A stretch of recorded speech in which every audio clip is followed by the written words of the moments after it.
اهلا. الفيلم ده هو الجزء الرابع والاخير من سلسله ذا اكسبندبلز، واللي بتحكي عن مجموعه من المرتزقه القدامى اللي بيتورطوا في مهمات خطيره وبيواجهوا اعداء مختلفين في مهماتهم دي.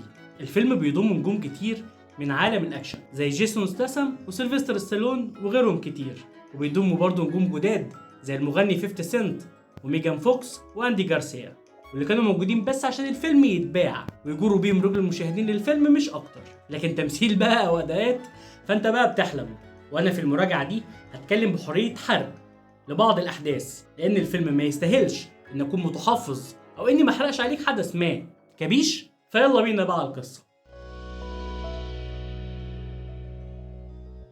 الفيلم بيبدأ بمهمة في ليبيا لمنع تاجر أسلحة اسمه رحمات من سرقة رؤوس نووية لصالح شخص خطير جدا اسمه أوسيلوت، واللي بنعرف إنه شخصية غامضة كانت قتلت فرقة من أصحاب بارني روس قبل 25 سنة، وإن بارني نفسه يسأل أصحابه اللي اتقتلوا على إيد أوسيلوت.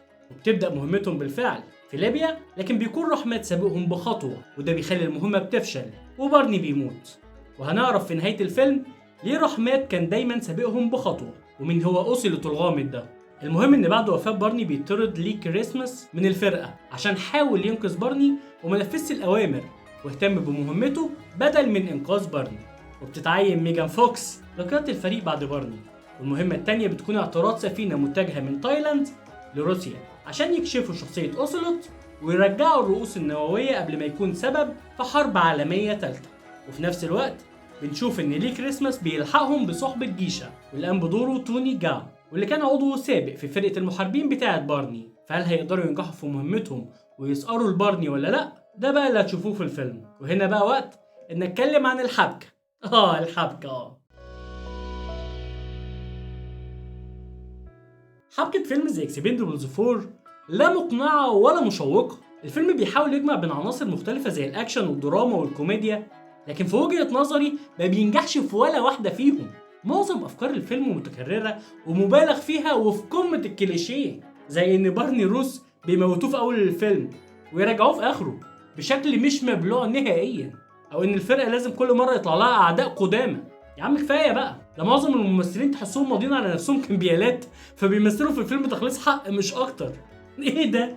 إحنا عارفين سلسلة ذا اكسبندبلز معمولة عشان نجمع نجوم الأكشن اللي عشنا معاهم سنين كتير ولينا ذكريات كتير معاهم في فيلم واحد.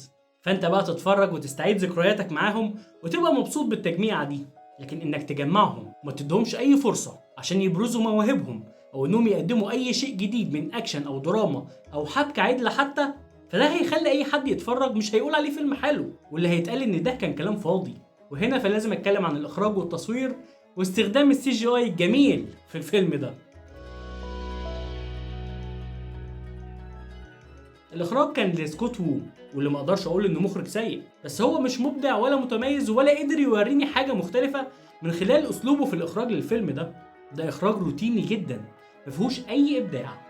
فانت عينك مش هتشوف كادر وتقول حلو او مميز، مفيش اي ابتكار في الموضوع خالص ولا حتى تقليد لاساليب اثبتت تميزها. لا، انا فيلم تجاري بحت، فما تستناش مني الكلام ده انا كمان هرزعك كام مشهد كانهم خارجين من فيلم تسعيناتي لسه حالا. اللهم شويه التفجيرات اللي فيه اللي كانت شويه كويسه، لكن لا ترتقي ابدا لتفجيرات شفتها في فيلم تاني قريب زي فيلم ريتريبيوشن لليام نيسون، واللي هتلاقي مراجعته في القناه دي وتقدروا تشوفوا الفيلم وتشوفوا التفجيرات فيه عامله ازاي.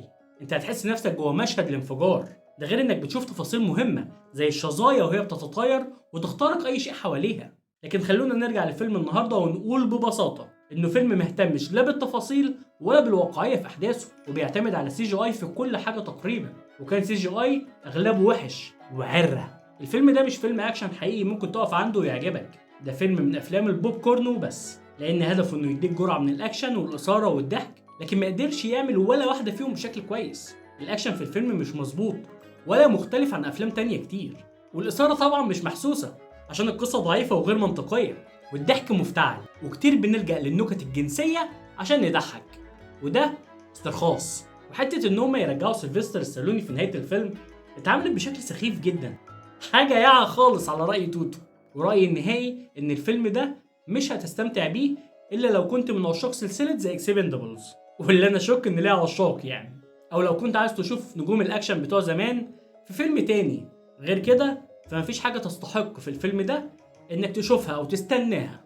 الفيلم ده مش اسوأ فيلم في السلسلة، اي نعم، بس برضه مش احسنها.